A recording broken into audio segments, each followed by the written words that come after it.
Ya kalau menurut dari informasi meteorologi akan ada lagi lebih tinggi lagi, katanya 1,5 meter ya. Jadi mungkin itu yang kita antisipasi, bagaimana barang-barang yang masih bisa kita amankan. Karena banyak ya barang-barang memang sudah hancur di dalam rumah.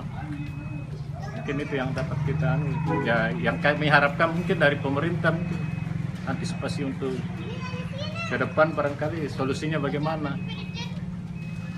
Tahun kan bertambah terus ini air.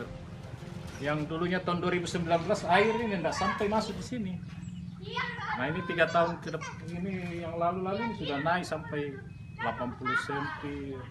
Depan rumah yang belum direnovasi itu sampai 1,5 meter naiknya air.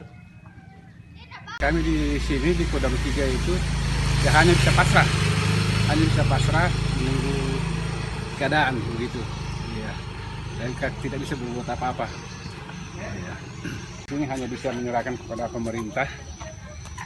Kalau pemerintah ada tanggapan ya mungkin cari solusinya bagaimana lah untuk kedepannya.